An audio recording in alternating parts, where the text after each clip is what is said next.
আজ আমরা যে বিষয় নিয়ে মূলত আলোচনা করব, শ্রেণী পুরুষদেরকে বিবাহ বন্ধনে আবদ্ধ হলে আপনি কখনো সুখ খুঁজে পাওয়া যাবে না। শ্রেণী পুরুষ, কই শ্রেণীর কথা বললাম? শ্রেণী পুরুষদেরকে যদি বিবাহ বন্ধনে আবদ্ধ হন, আপনি কখনো সুখ খুঁজে পাওয়া যাবে না। নাম্বার ওয়ান, এক নাম্বার আছে যে ছেলে হালাল হারাম মূলত আপনি যাচাই বাছাই করে না। হালাল হারাম যাচাই বাছাই যে পুরুষ করে না, আপনি হালালও পাইলে সে খায়, হারাম পাইলেও মূলত সে খায়। সুদের সাথে সম্পর্ক আছে, আবার নামাজও আদায় করছে।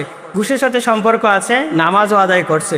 যে ছেলে হালাল হারাম মূলত মানে না, সেই ছেলেকে আপনি যদি বিবাহ বন্ধনে আবদ্ধ হন, সুখ খুঁজে পাওয়া যাবে না। দুই নাম্বার হচ্ছে আপনি নেশাগ্রস্ত অবস্থায় যারা আছে, যেমন আমরা বিড়ি সিগারেট বলেন, গাঁজা মদ ইয়া বাটিয়া বা যা আছেন, এই শ্রেণীর মানুষকে যদি আপনি বিবাহ বন্ধনে আবদ্ধ হন, দেখেন সুখ খুঁজে মূলত পাওয়া যাবে না। তিন নাম্বার হচ্ছে যারা জুয়া খেলে, তাদেরকে যদি কোনো নারী যদি বিবাহ বন্ধনে আবদ্ধ হয়, কখনো সুখ খুঁজে পাওয়া যাবে না। কেননা আমরা জানি জুয়ার মাধ্যমে এমন একটা নেশা তৈরি হয়, যার মাধ্যমে আপনি কখনো কখনো একটা ছেলে মাতাল অবস্থা হয়, আবার কখনো এমনও হয় যে মাতাল হতে হতে তার ঘর বাড়ি যা কিছু আছে জুয়া খেলতে খেলতে শেষ করে দেওয়া হয়। এজন্য আমরা সাজেস্ট করব যে জুয়া যারা খেলে, ছেলেটাকে আপনি মূলত বিয়ের বন্ধনে আবদ্ধ হবেন না। চার নাম্বার হচ্ছে যৌতুকের জন্য যারা মূলত প্রেশন হবে। যৌতুক দিয়ে আমাদের সমাজের মধ্যে অধিকাংশ মানুষগুলো যৌতুক দিয়ে বিবাহ বন্ধনে আবদ্ধ হয়। তো যৌতুকের কথা যারা বলবে, ওই ছেলের কাছে আপনি কখনো বিবাহ বন্ধনে আবদ্ধ হবেন না।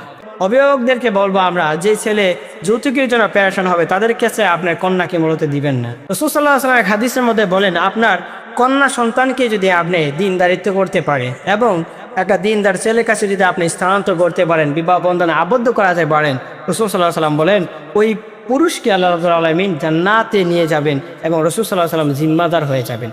সুবহানাল্লাহ, এর চেয়ে মূলত চেষ্টা আমার হতে পারে না। যৌতুকের জন্য যে ছেলে বলবেন, তার কাছে আপনি বিবাহ বন্ধনে আবদ্ধ হবেন না। পাঁচ নাম্বার হচ্ছে যার কাছে মূলত সুন্নত নাই। রাসূল সাল্লাল্লাহু আলাইহি ওয়াসাল্লামের সুন্নতগুলো যার কাছে নাই, তার কাছে মূলত বিবাহ বন্ধনে আবদ্ধ হওয়া যাবে না। ছয় নাম্বার হচ্ছে যার পরিবারের মধ্যে পর্দা খুঁজে পাওয়া যায়নি। পর্দা যদি না থাকে, তাহলে এই পরিবারের মধ্যে বিবাহ বন্ধনে আবদ্ধ হয়ে কখনো সুখ খুঁজে পাওয়া যাবে না। আমরা অনেক সময় দেবরের কাছে চলে যাই, অনেক সময় আমরা ভাসুরের কাছে চলে যাই, এগুলোর কাছে মূলত সুখ খুঁজে পাওয়া যায় না। ইসলাম বলেছেন পর্দা করার কথা। আমরা সমাজের মধ্যে অধিকাংশ মানুষটা এমনও করি যে ছোটো ভাই তো, ছোটো ভাইয়ের কাছে একটু আসো, এরপরে এসে আপনার দুলা ভাইয়ের কাছে নিয়ে পুত্রবধূকে নিয়ে হয়।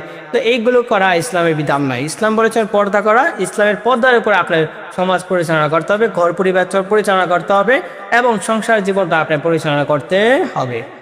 তাহলে আমরা এটা খেয়াল করে দেখতে হবে যে পর্দা যায় পরিবারের ভিতরে নাই, সেই পরিবারের মধ্যে আপনি সুখ খুঁজে পাওয়া যাবে না। সাত নাম্বার আছে বড়কে যে ছেলে সম্মান করে না, ছোটদেরকে যারা স্নেহ করে না।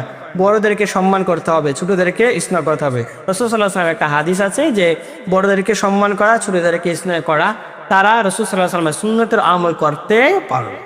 এরপর হচ্ছে আপনার আট নাম্বার হচ্ছে দায়িত্ব পালনে যারা মূলত ভীত আছে, ভীত সমাজে যারা আছে, তাদেরকে আপনি বিবাহ বন্ধনে আবদ্ধ হলে সুখ খুঁজে পাওয়া যাবে না।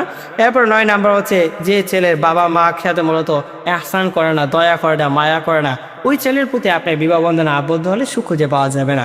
কারণ আল্লাহ সুবহানাহু ওয়া তাআলা বলছেন, আমার হকের পরে বাবা মার হক, তাদের সাথে দয়া মায়া ইহসান করার কথা আল্লাহ সুবহানাহু ওয়া তাআলা বলছেন। এবং এই ছেলে আল্লাহর হক আদায় করে না, মাখলুকের হকও আদায় করে না, বাবা মার হকও আদায় করে না। তো এই ছেলেকে আপনি যদি বিবাহ বন্ধনে আবদ্ধ হন, আপনার হক কিভাবে মূলত আদায় করবে? যে বাবা মা 10 মাস 10 দিন মধ্যে পেটে রেখে এবং আপনার জন্য একটা সুন্দর একটা পরিবার আপনাকে উপহার দিলেন এবং বাবা মা আপনাকে ছোটো থেকে বড় করলেন, সেই সন্তান যদি বাবা মার সাথে যদি ইহসান না করে, দয়া মায়া না করে, ভালো ব্যবহার না করে, তাহলে একবার ভেবে দেখেন আপনার হচ্ছে পরের মেয়ে, এই পরের মেয়েকে কি আপনার প্রতি রহম করবেন? যে বাবা মা দুনিয়ার জমিনে পাঠিয়েছেন, আগমন করিয়েছেন, আল্লাহ সুবহানাহু ওয়া তাআলা ইহসান করেছেন, দয়া করেছেন, মায়া করেছেন, আপনাকে দুনিয়ার জমিনে পাঠিয়েছেন বাবা মার মাধ্যমে। তো যে ছেলে বাবা মার সাথে মূলত মুখ ফিরিয়ে নিলেন, আর আপনার সাথে মুখ ফিরিয়ে নিবে, এটাকে আপনি ভেবে দেখেন নাই?